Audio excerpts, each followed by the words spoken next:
desce da ponte para a estátua. O norte da Inglaterra é o berço da Revolução Industrial. Suas grandes cidades mudaram a história e forjaram um império. Telhados do castelo e uma bandeira tremulam. É uma terra de contrastes, onde uma ideia brilhante iluminou uma cidade inteira. Sobe das ruínas. Uma ruína antiga deu origem ao monstro mais sanguinário do horror. Desde o castelo onde Harry Potter aprendeu a voar, até o berço de uma banda que mudou a música pop para sempre. Pop music forever. É a floresta onde nasceu a lenda de Robin Hood. Um teatro de sonhos onde o maior esporte coletivo do mundo se desenrola. Campo de futebol surge em vista. Em constante mudança e inovação, com passado, presente e futuro em perfeita harmonia, essa é a região do norte da Inglaterra.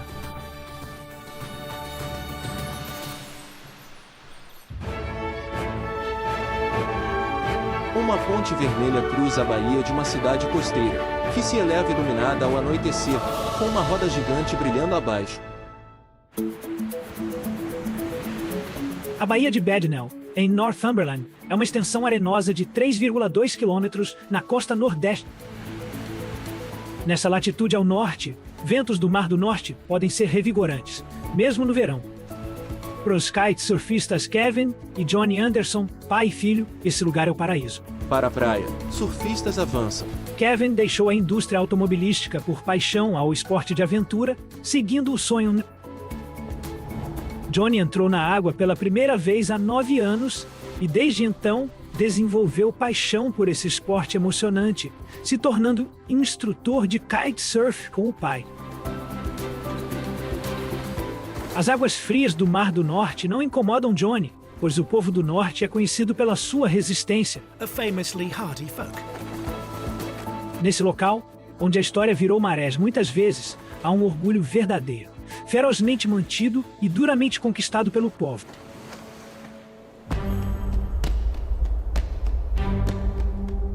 Essa área marcou a fronteira norte do Império Romano. Essa é a Muralha de Adriano, finalizada por volta do ano 100. Barreira fortificada com 117,5 km e 6,1 metros de altura dividindo a Grã-Bretanha.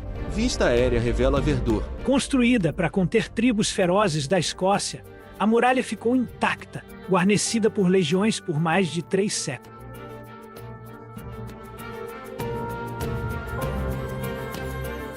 Os romanos deixaram a Grã-Bretanha há mais de 1.600 anos, mas vestígios de sua infraestrutura militar permanecem, especialmente em Northumberland.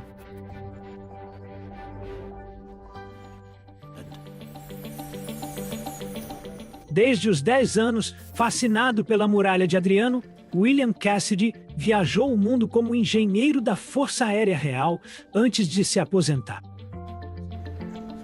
Ele agora passa dias desvendando segredos da antiga fortaleza romana chamada Vindolanda.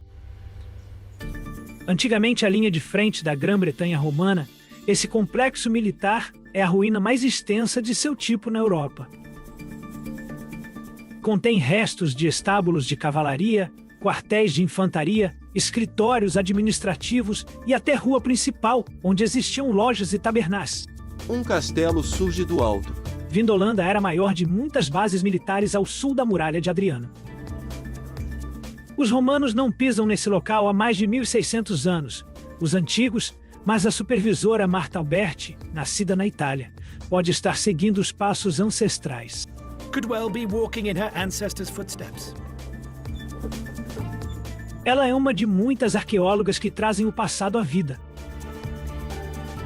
Elas desenterraram 400 páginas de madeira esculpidas, as tábuas de Vindolanda, registros notáveis da vida diária, movimentos de tropas, convite de festa de aniversário enviado pela esposa de oficial. É a carta mais antiga conhecida em latim por uma mulher. Os romanos conquistaram a Grã-Bretanha primeiro, mas não foram os últimos. No cume verdejante, ergue-se um castelo. Esse é o castelo de Alnwick, sede dos duques de Northumberland, possivelmente o castelo mais fotografado da Inglaterra. Fundado em 1096, 30 anos após a invasão normanda, esse castelo mudou de mãos 3 vezes durante a Guerra das Rosas. No século XV, conflito de 32 anos pela coroa inglesa entre facções rivais York e Lancaster. Uma panorâmica revela o castelo. Para alguns, porém, esse castelo vai estar sempre associado ao bruxo menino mais famoso do mundo. Em Harry Potter e a Pedra Filosofal, as ameias do anexo se tornaram as muralhas de Hogwarts. Essa seção serviu de cenário para a cena em que Harry aprende a voar pela primeira vez. Um grupo dança sincronizado pelo espaço. Hoje, grupo de fãs jovens e nem tão jovens recria a memorável aula de vassoura dada pela Madame Roche. De cima, o castelo se... Aulas são extremamente populares, chance para discípulos da franquia se entregarem a voos da imaginação, mas sem a aterrissagem forçada. Crash landing.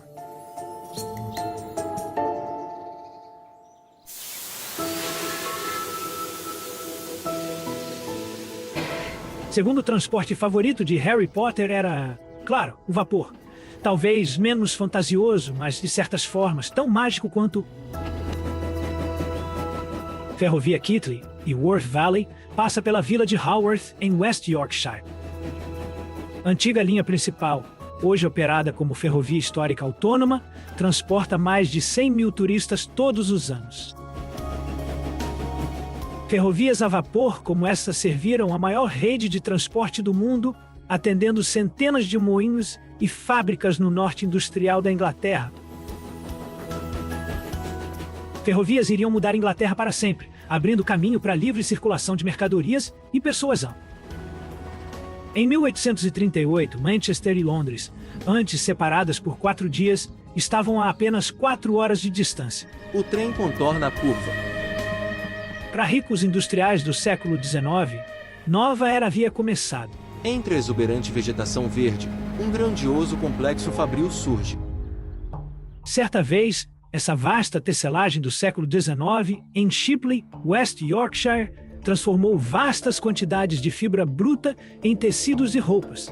Mas ela era mais do que apenas uma fábrica. Era experimento social único, fundado pelo industrial Sir Titus Salt. Estátua dele no Roberts Park retrata a homem que revolucionou a indústria vitoriana. Sir Titus Salt era profundamente religioso. Considerava seu dever melhorar condições de vida daqueles que trabalhavam para ele. O panorama se abre. E esse era o grande plano dele. Saltaire, cidade modelo projetada para atender a todas as necessidades, sua força de trabalho e suas famílias. Em 1853, às margens canal Leeds e Liverpool, Salt construiu fábrica dele. Com ela, construiu casas, escolas, enfermarias, bibliotecas e banheiros públicos. Insistiu que todos os funcionários dele tomassem banho 2 vezes semana. À direita, colinas distantes e edifícios modernos surgem. Saltaire não foi a primeira vila modelo industrializada, mas foi uma das maiores e mais bem-sucedidas. Uma superfície de pedra surge. É um patrimônio mundial da Unesco. O experimento de Salt o consagrou símbolo de capitalista esclarecido. Com sua morte em 1876, mais de 100 mil pessoas, incluindo milhares de funcionários gratos, acompanharam o cortejo fúnebre. O mesmo senso comunitário anterior ecoa hoje em outros aspectos da vida inglesa. Sobre um vasto complexo industrial, uma piscina circular surge com nadadores deslizando pela água. A nadadora Janet Shetburn competiu várias vezes nos campeonatos nacionais ingleses. Hoje, essa piscina ornamentada em forma de cogumelo é seu escritório. Nos últimos 8 anos, ela atuou aqui como monitora de lazer e instrutora de natação. A visão subaquática capta as rítmicas braçadas do nadador. Para americanos, uma piscina ao ar livre. Para britânicos da velha guarda, o lido, palavra latina para praia, evoca memórias infantis únicas. Esse lido em Ilkley, perto de Bradford, foi erguido na década de 30. Era de amor inglês pela natação externa e febre pelo design Art Deco. Maiô vermelho e touca azul movem-se sob a água cristalina. Assim como esses remanescentes do século XX são preservados, vastas áreas naturais do norte da Inglaterra permanecem intocadas pelo desenvolvimento humano. Penhascos rochosos despontam revelando densas florestas e colinas verdes sob o vasto céu ensolarado. O Peak District de Derbyshire foi o primeiro parque nacional da Inglaterra, atraindo milhões de visitantes anualmente. Cobrindo mais de 550 milhas quadradas, a maior parte a 1.000 pés acima do nível do mar. A paisagem do Peak District varia de charnecas altas e falésias no norte, a colinas verdes e vales ondulantes no sul. A floresta exuberante exibe cascatas cristalinas. O Vale de Monsell, com florestas sombrias e águas cristalinas, é uma paisagem idílica no auge do verão do Peak District.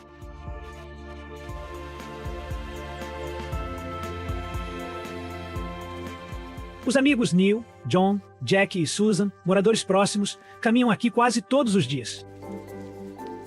É difícil acreditar que algo possa estragar esse esplendor bucólico.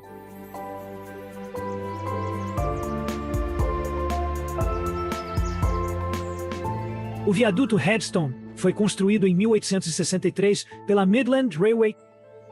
Atravessando o Rio Wey, ele completava a linha ferroviária de Manchester até Londres.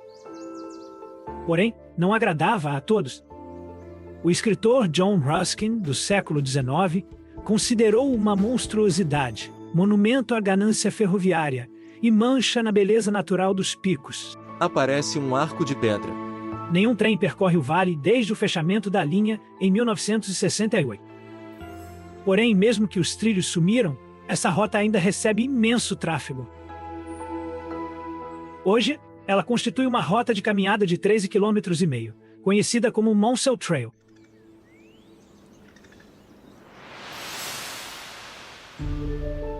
Nessa magnificente mansão senhorial em Derbyshire, a irmã de um futuro presidente americano se apaixonou por um duque inglês. Chatsworth House, morada dos duques de Devonshire, passou por 16 gerações da família Cavendish. Essa vasta propriedade cobria 35.000 acres da paisagem de Derbyshire.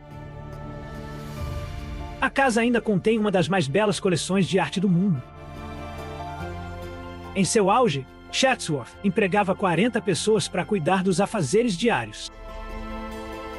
2 limpadores de janelas em tempo integral trabalhavam o ano inteiro para manter a vista impecável do duque sobre seu domínio.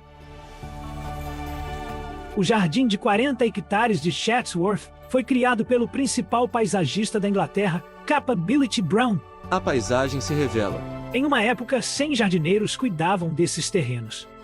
Criados em 1555, foram redesenhados várias vezes. 1.200 árvores de teixo formaram o labirinto de Chatsworth, localizado onde esteve a maior estrutura de vidro da Inglaterra. Uma estufa tão vasta que suas 8 caldeiras necessitavam ferrovia subterrânea para o carvão. Sobrevoa e mergulha nos jardins simétricos. Apesar da boa sorte, Chatsworth conheceu tragédia. Em 1944, Kathleen Kennedy, irmã de John F. Kennedy, casou com William Cavendish. William, soldado e herdeiro de Chatsworth, morreu em combate naquele ano. Uma vasta propriedade emerge imponente. Kathleen morreu num acidente de avião em 1948.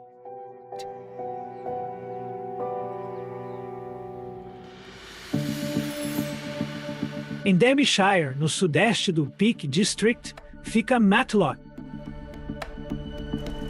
Como vilarejo alpino suíço sem neve, Matlock parece local improvável para teleféricos, mas esses transformaram sua glória ofuscada. Teleféricos deslizam à frente. No final do século XVIII, Matlock era balneário elegante, cujas fontes termais possuíam propriedades curativas. Bondinhos pairam no ar. No entanto, a real atração ficava numa escarpa acima da cidade, chamada Alturas de Abraão. Antigamente, ex-trabalhadores de mina de chumbo desativada no século XIX levavam visitantes às profundezas da terra, um labirinto de galerias e cavernas naturais. Com o tempo, porém, fontes termais perderam apelo e visitantes cansaram da longa subida da colina. Matlock entrou em declínio. As cabines flutuam. Até que em 1984, Genialidade introduziu teleféricos, iniciando nova era na sorte da cidade.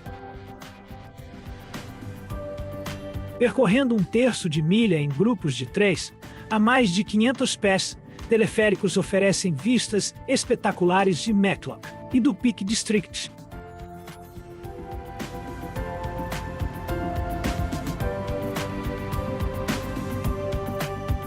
Séculos atrás, grandes florestas de carvalhos cobriam a maior parte da Inglaterra. Vasto mar verde que desapareceria para dar lugar à expansão agrícola. Mas ainda existem lugares onde vestígios daquela antiga floresta permanecem. Aqui no condado de Nottinghamshire, no noroeste, fica a mais famosa de todas, a floresta de Sherwood. Essas são as matas onde o lendário fora da lei medieval Robin Hood teria vivido, roubando dos ricos para ajudar os pobres. Densa vegetação verde inunda o olhar. Na Idade Média, Sherwood era campo de caça de reis e príncipes, cobrindo quase 1/4 do condado. Manchas de luz solar deslizam. Hoje, apenas 1000 acres permanecem, protegidos como reserva natural nacional. No coração de Sherwood, fica a árvore que, segundo a lenda, abrigou Robin Hood e seus homens enquanto dormiam. A árvore mede 33 pés na base, pesando cerca de 23 toneladas. Galhos maciços são sustentados por andaimes desde tempos vitorianos. Acredita-se ter pelo menos 800 anos, o grande carvalho vivo durante o final do período medieval, quando a lenda de Robin Hood está inserida. Lápides de pedra e uma igreja pontuam o cemitério.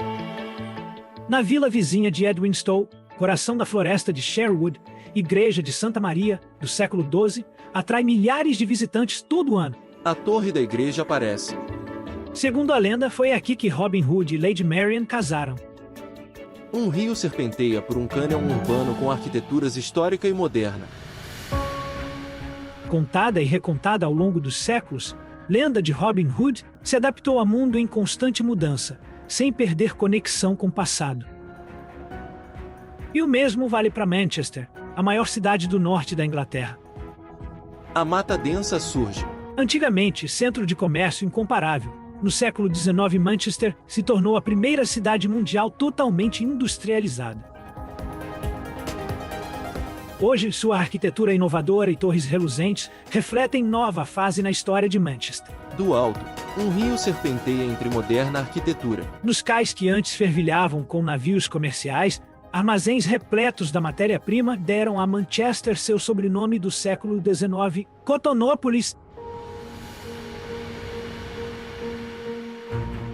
Fundado no ano 79 d.C., o Forte Romano Mamucium se tornou a segunda maior cidade da Inglaterra.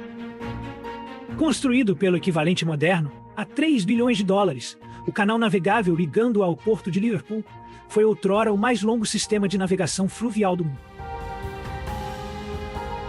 3/5 de todo o algodão produzido nos Estados Unidos passava por essas águas. Durante a Guerra Civil Americana, a indústria foi devastada quando trabalhadores da cidade se recusaram a manusear algodão colhido por escravos. Uma postura que o presidente Lincoln elogiaria como sublime heroísmo cristão. Telhados residenciais surgem. Enquanto suas indústrias pesadas declinavam, a cidade renovou sua sorte através da inovação. Na Universidade de Manchester, ocorreu boa parte dessa inovação. Aqui, em 1917, a era nuclear iniciou, quando o trabalho pioneiro de Ernest Rutherford levou à fissão do átomo. Outro ex-aluno de Manchester foi o brilhante matemático Alan Turing, que decifrou a máquina Enigma alemã, mudando o curso da Segunda Guerra Mundial. Telhados góticos surgem no alto. Em seu escritório nesse edifício, o trabalho de Turing sobre inteligência artificial lançou as bases da computação moderna. Tragicamente, Turing foi traído pelo preconceito da sua época. Condenado criminalmente por homossexualidade, ele tirou a própria vida em 1954. Manchester continua inovando através da arquitetura e do design. O premiado edifício de justiça civil é conhecido pelos moradores como o Arquivo. Modernas torres de vidro se elevam. Meio quilômetro ao sul, a Torre Bethan, de 47 andares, se eleva acima da cidade, sendo um dos arranha-céus mais finos do mundo. Um arranha-céu de vidro curvo desponta. Numa cidade outrora conhecida por sua poluição, o One Angel Square está entre os designs mais limpos e progressistas da Europa. Aquecido por ganho solar passivo, recicla água da chuva e água residual. 3.000 pessoas trabalham aqui. O edifício inteiro tem emissão zero carbono. Aparece uma ponte de arcos vermelhos cruzando o rio. Outrora coração de Cotonópolis, Salford Quays personifica a regeneração de Manchester no século XXI. Ladeando o canal ficam os estúdios de TV da Media City e a arquitetura desconstruída do Imperial War Museum. Completando o triângulo cultural, o Lowry, complexo de artes e teatro, leva o nome do pintor mais famoso de Manchester, L.S. Lowry. Perto dali, em outro grande teatro, se desenrola um tipo diferente de drama. Esse é Old Trafford, casa do clube de futebol mais rico do mundo, o Manchester United. Conhecido como Teatro dos Sonhos, esse estádio viu jogadores lendários e 2 treinadores memoráveis, Sir Matt Busby e Sir Alex Ferguson. O clube pertence à família americana Glazer, dona da franquia NFL Tampa Bay Buccaneers. Avaliado em 4,12 bilhões de dólares, Manchester United é quase um fenômeno global. No entanto, isso só interessa ao povo de South. Com história profundamente enraizada, o United é, e sempre será, o time do povo de Salford.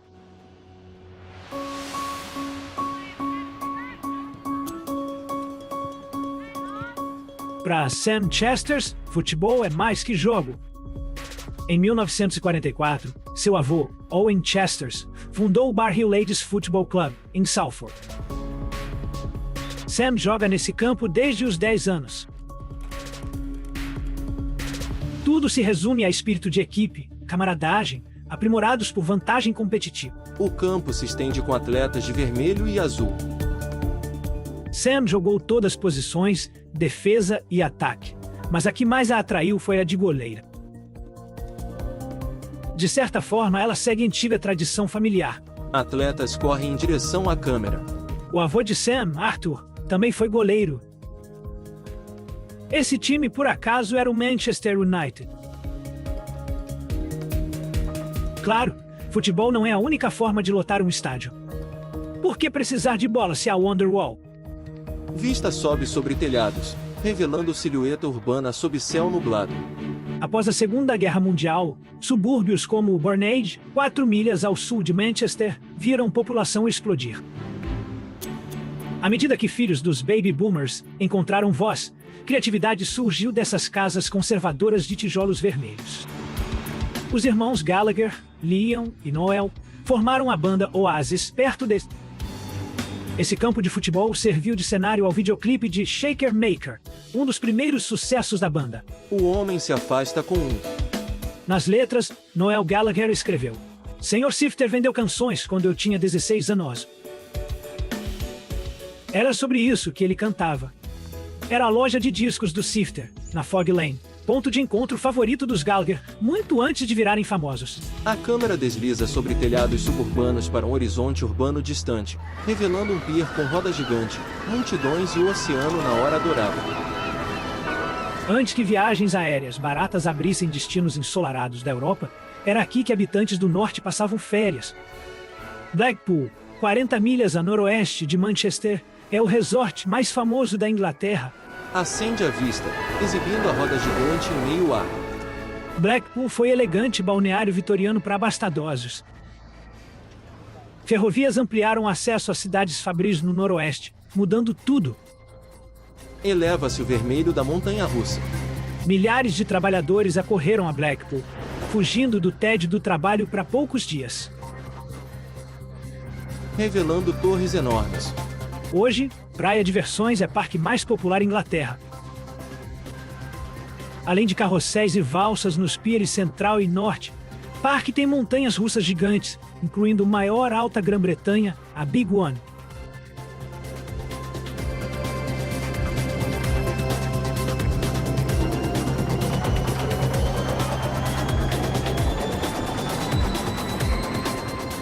Blackpool ganha vida à noite. Todo outono, 1 milhão lâmpadas criam show luzes, as iluminações de Blackpool. Ponto central é Torre Blackpool, 518 pés de altura, marco icônico Norte Inglaterra. Modelada Torre Eiffel, domina a orla desde 1894. Naquela época, os visitantes pagavam a quantia principesca de um shilling para pegar o elevador até o deck de observação. Em 1879, postes de luz Blackpool se tornaram primeiros mundiais alimentados a eletricidade. Inovação mudaria a vida das pessoas. É normal querer que as coisas permaneçam inalteradas.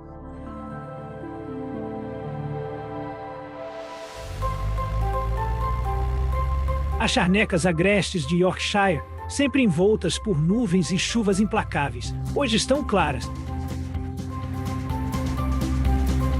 Esses clássicos roadsters britânicos, o modelo Morgan, apareceu em Silent Movie de Mel Brooks, lançado em 1976.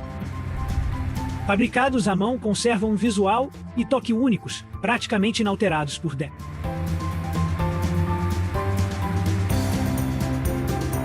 Richard e Sandy Cole amaram tanto esses veículos que gastaram quase todas as economias em um, sem arrependimentos. Um motorista no carro.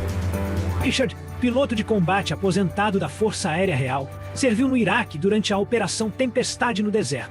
Roadster roxo trafega ao sol. Hoje, ele ainda viaja em formação, mas esse voo é mais próximo do chão.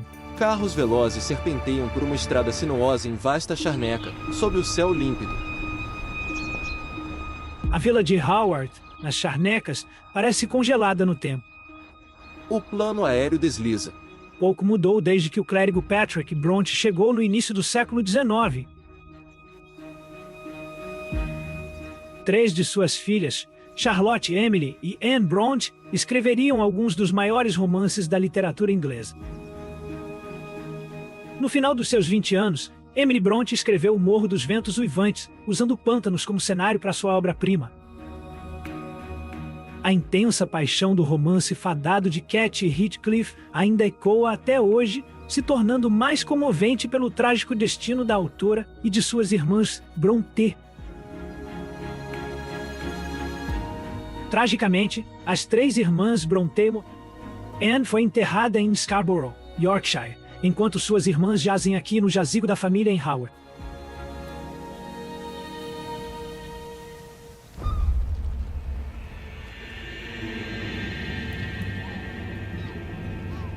Em 1890, o autor irlandês Bram Stoker visitou a vila de pescadores de Whitby, na costa de Yorkshire. Uma ponte barcos no porto.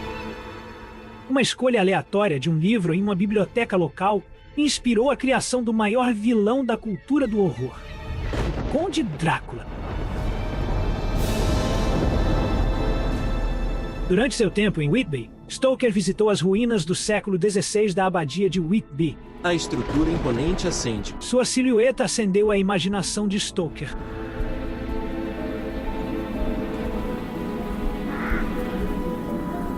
Stoker ficou intrigado com a luz em constante mudança nas paredes da abadia e com os milhares de morcegos empoleirados em suas sombras.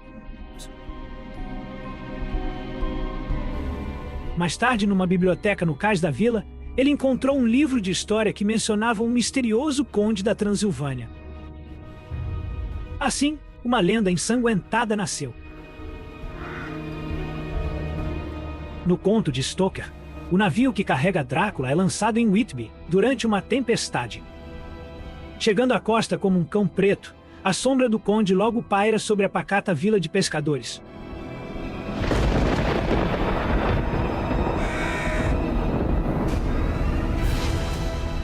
Whitby continua atraindo fãs da lenda, alguns dos quais chegam a perguntar pelo túmulo de Drácula. Tal é o poder desse romance. Is the power of the novel.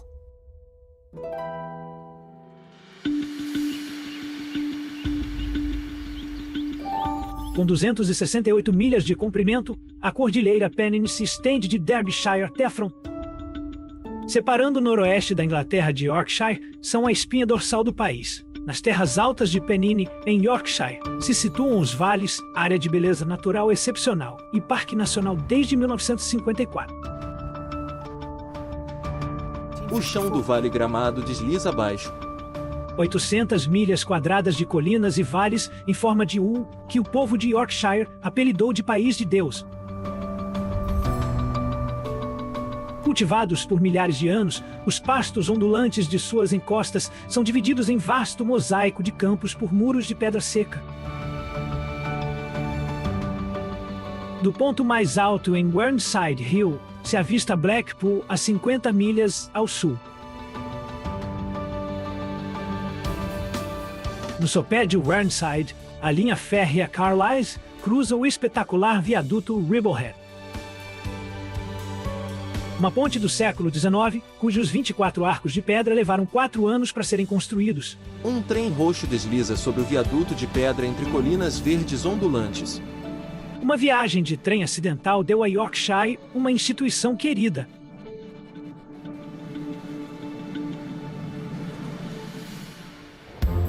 Inglaterra consome 60 bilhões de xícaras de chá anualmente. Muitas são saboreadas na Betty's, casa de chá, em Harrogate, Yorkshire. Betty's se fundou em 1919. Frederick Belmont, imigrante suíço, pegou o trem errado em Londres e achou Harrogate.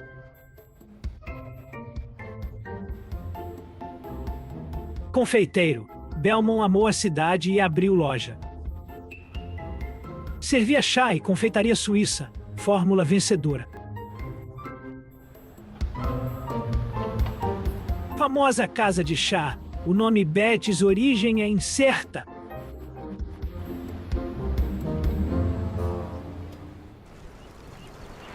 Estradas ondulantes vales de Yorkshire, livres tráfego, ideais ciclismo estrada.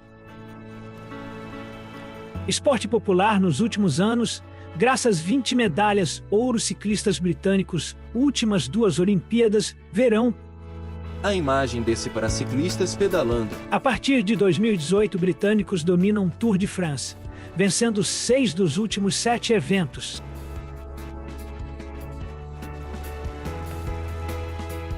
Com orgulho de Yorkshire, o Richmond Cycle Club afirma ser um dos mais antigos da Grã-Bretanha. Ciclistas competem em estrada sinuosa de montanha, ladeada por ovelhas. O líder do grupo, Sven Wardle, pedala nos vales há mais de 20 anos, competindo nos circuitos mais difíceis que esse terreno oferece. A dedicação de Sven ao esporte o levou a enfrentar estradas de montanha europeias, tentando as mesmas subidas árduas, enfrentadas pelos ciclistas do Tour de France. Todos os anos, o Richmond Cycle Club organiza uma corrida pelos vales. É um percurso desafiador de 118 milhas, com sessões de subida difíceis. No entanto, nem todos os caminhos secundários do norte são implacáveis. Por exemplo, Penny Lane, eternizada em canções por 4 filhos famosos da Inglaterra. O sol da manhã parece dar vida a essa estátua de John, Paul, George e Ringo. Mesmo agora, quase meio século após se tornarem superestrelas globais, os Fab Four ainda são heróis em sua cidade natal.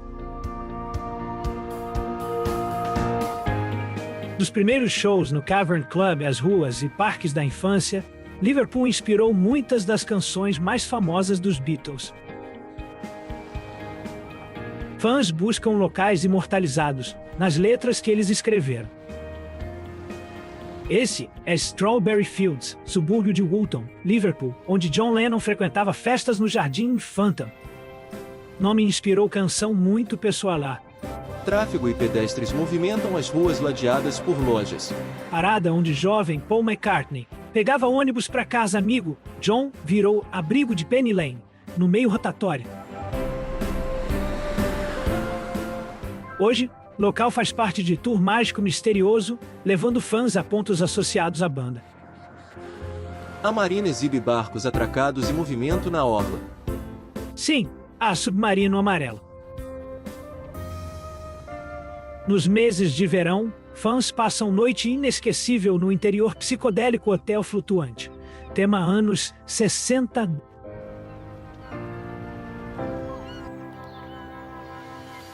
Monumento Paz de Kings Dock comemora a vida de John Lennon e antigo sonho paz mundial.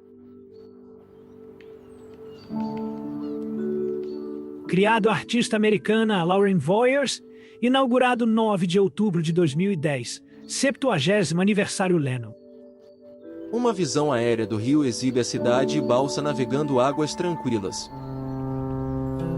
No estuário onde Rio Mersey deságua no Mar da Irlanda, Liverpool foi porta de entrada da Inglaterra para o mundo. Uma balsa está atracada junto à ponte. Daqui, mercadorias e pessoas fluíam globalmente, indo e voltando. Esse comércio fez de Liverpool a cidade mais rica fora de Londres, com edifícios comparáveis aos da capital. Uma torre do relógio ornamentada revela porto com armazéns de tijolos, roda gigante e a cidade ao longe. No final do século XIX, a Revolução Industrial Britânica perdeu força e Liverpool sofreu longo declínio. No entanto, assim como Manchester, a cidade edificou um novo futuro a partir de seu passado.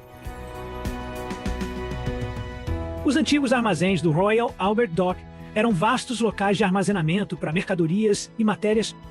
Hoje, suas lojas, museus e galerias atraem 4 milhões de visitantes anualmente. O porto exibe navios de cruzeiro e cargueiros. O rio Mersey sempre foi a alma de Liverpool, mas existem lugares no norte da Inglaterra onde a água veio a definir a paisagem de maneiras ainda mais inspiradoras. Essa é a passagem da montanha Kirkstone, em Cumbria, porta para o Parque Nacional Lake District, paisagem mágica de colinas, lagos e florestas que por séculos incendiou a imaginação de escritores e poetas. O monólito de 3.000 pés de Scafell Pike é a montanha mais alta da Inglaterra. Rodeando essa montanha estão os grandes picos do Southern Fells, paisagem antiga cuja grandeza e majestade sempre impressionam os visitantes. Irradiando em todas as direções e cobrindo 900 milhas quadradas, as terras dos lagos que nomeiam essa vasta região. O escuro lago glacial de Wastwater, o mais profundo da Grã-Bretanha, atinge 258 pés em seu ponto mais baixo. Uma embarcação corta as águas escuras do oceano. Ullswater, com 9 milhas de comprimento e quase 1 milha de largura, é o segundo maior lago do Parque Nacional, considerado por muitos o mais belo da Inglaterra. Ao sul, o grande lago em forma de fita, Windermere, é o maior da Inglaterra, com 11 milhas de comprimento, e representa um refúgio para velejadores e atletas. Desde 1938, o MV Swan é uma visão familiar em Windermere, oferecendo aos turistas uma amostra do que o poeta William Wordsworth, cujo nome era apropriado, um dia descreveu como a alma da região. Essa era também a sua casa, a Dove Cottage. O poeta romântico viveu grande parte da vida no Lake District, inspirando nele obras célebres. Muito antes de se tornar parque nacional, ele o enxergava como um recurso natural para o usufruto de todos. Em 1889, o MV Raven estreou no lago Ullswater, originalmente movido a vapor. Vapor desliza à margem. Agora ele funciona a diesel, mas fora isso, pouca coisa mudou desde o dia em que o último imperador da Alemanha esteve nesse mesmo convés. Em 1912, o Kaiser Guilherme II fez uma viagem no Raven durante visita ao Lake District. 2 anos depois, os exércitos dele invadiriam a Bélgica neutra, desencadeando o cataclismo da Primeira Guerra Mundial. Há mais de 1000 anos, pastores movem seus rebanhos pelas colinas do Distrito dos Lagos, e onde há ovelhas, também encontramos os dedicados cães pastores.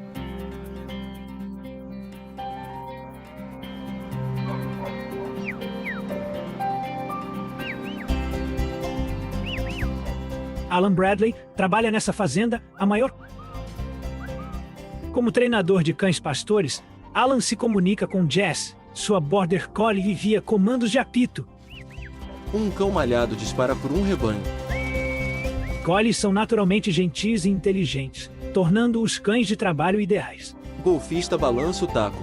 O que era apenas trabalho, agora é esporte nacional. Alan e Jess competem pela Inglaterra.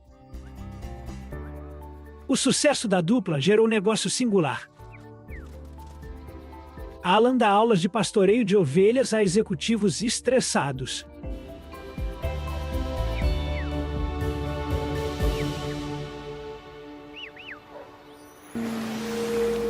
Alguns preferem relaxar de modos diferentes. Se você quer deixar as preocupações do mundo para trás, não há nada como as águas abertas e o rugido de um motor potente. Iate branco corta o mar. Apesar de todo o charme de suas vias navegáveis, o Distrito dos Lagos já testemunhou velocidade e tragédia. Em fevereiro de 1930, Sir Harry Seagrave cruzou o Windermere no Miss England II. Iate desliza pela mata. Atingindo 98,76 milhas por hora, bateu o recorde mundial lá. O rastro do iate alarga-se na água. No meio de sua terceira corrida, o barco virou, matando o mecânico de Seagrave, Victor Halliwell, e por fim, o próprio Seagrave. Ao enfrentar os elementos, nem todo pioneiro pagava com a própria vida. Em setembro de 1784, o confeiteiro James Sadler, de Oxford, se tornou o primeiro inglês a voar em balão de ar quente. Um aeróstato infla em campo gramado. Ele atingiu 3.600 pés de altitude, viajando 6 milhas em aeronave cujo design básico pouco mudou desde então. Como engenheiro aeronáutico, Peter Donkin aplicou suas habilidades em caças a jato militares e aviões de passageiros, mas sua paixão são os balões de ar quente. Para voos de fim de tarde, as colinas ondulantes e vias navegáveis brilhantes do Distrito dos Lagos são difíceis de superar. Um balão azul se eleva. Peter já subiu aos céus acima de Ullswater e Windermere inúmeras vezes. Não há sistemas de computador para verificar, nenhuma velocidade para manter, nem motores para monitorar. É pura euforia do voo e perspectiva única sobre o deslumbrante cenário sob seus pés. Balão desce a ilhota arborizada. Essa vista contrasta com os centros industriais do norte, onde engenharia definiria cidades e conquistaria os oceanos. Um balão flutua sobre um lago calmo, refletindo céu e colinas distantes. Esse é um dos maiores centros industriais de toda a Inglaterra. Uma cidade cujo nome era sinônimo do combustível que alimentava forjas de seu polo de engenharia. Newcastle upon Tyne, assim como Liverpool e Manchester, no outro lado do país, desempenhou um papel crucial na Revolução Industrial. A escultura Anjo do Norte se ergue entre a densa. E tudo era movido a carvão. No auge, 2.000 mineiros extraíam 600 mil toneladas de carvão anualmente dessa mina de Northumberland. Woodhorn, em Ashington, hoje museu, é preservada como monumento à era passada, quando homens trabalhavam na escuridão extraindo o carvão, que tornou Newcastle famosa. Fechada em 1981, Woodhorn permanece exemplo autêntico de minas de carvão dessa área. A partir de uma estátua altíssima, surge um complexo industrial extenso. Em destaque, estátua de mineiro com lâmpada comemora 13 homens mortos, aqui em explosão de gás em 1916.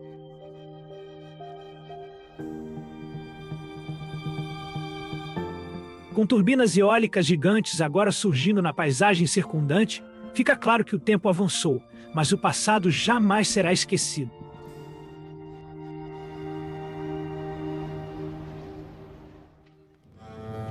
A indústria que tornou Newcastle mundialmente famosa era a construção naval. Aéreo. O cais aparece. Aqui, ao longo das curvas do rio Tyne, encontramos vestígios dos maiores estaleiros que já existiram no mundo. A visão aérea mostra guindaste e navio cargueiro No auge, a escala da operação de Tyneside era imensa, com mais de uma dúzia de empresas de construção naval. O maior deles, Swan Hunter, empregava milhares de trabalhadores.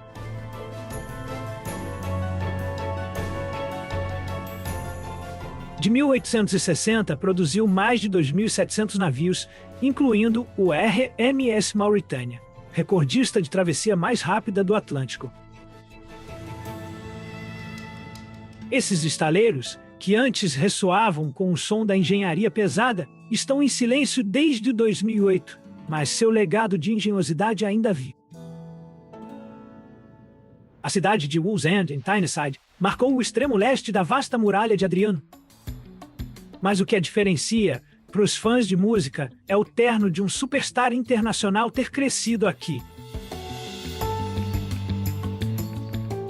Essa casa, geminada em tijolos vermelhos, hoje lanchonete, foi o lar de Gordon Sumner, conhecido como Sting. Ele passou a infância ali, perto do antigo estaleiro Swan.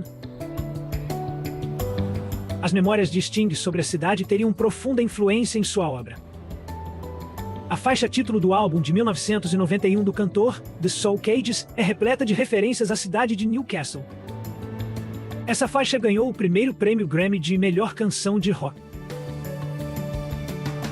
Mais tarde, Newcastle inspiraria o musical de 2011 de Sting, The Last Ship, que narra a história de uma comunidade se ajustando ao declínio da indústria naval.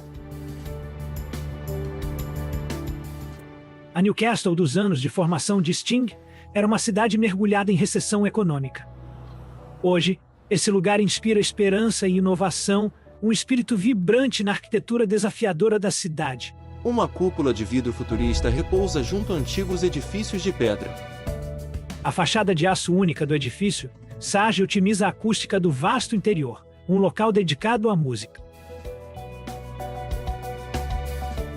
O edifício também abraça a cidade ao redor, promovendo aulas para músicos de todas as idades e operando um programa escolar para os futuros artistas e compositores.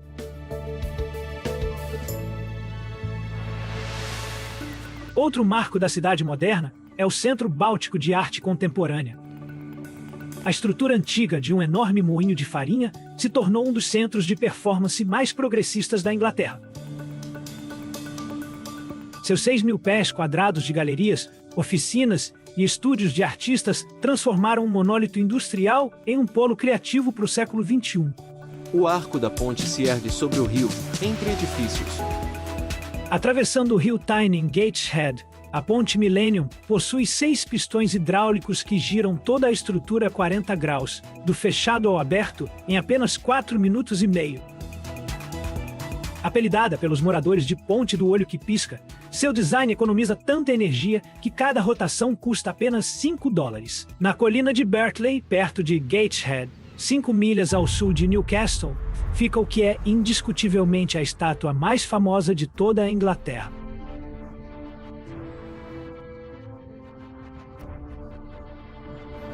O Anjo do Norte. Asas brancas de anjo aparecem à direita. Com 65 pés de altura, o equivalente a um prédio de 5 andares, possui uma envergadura de 177 pés.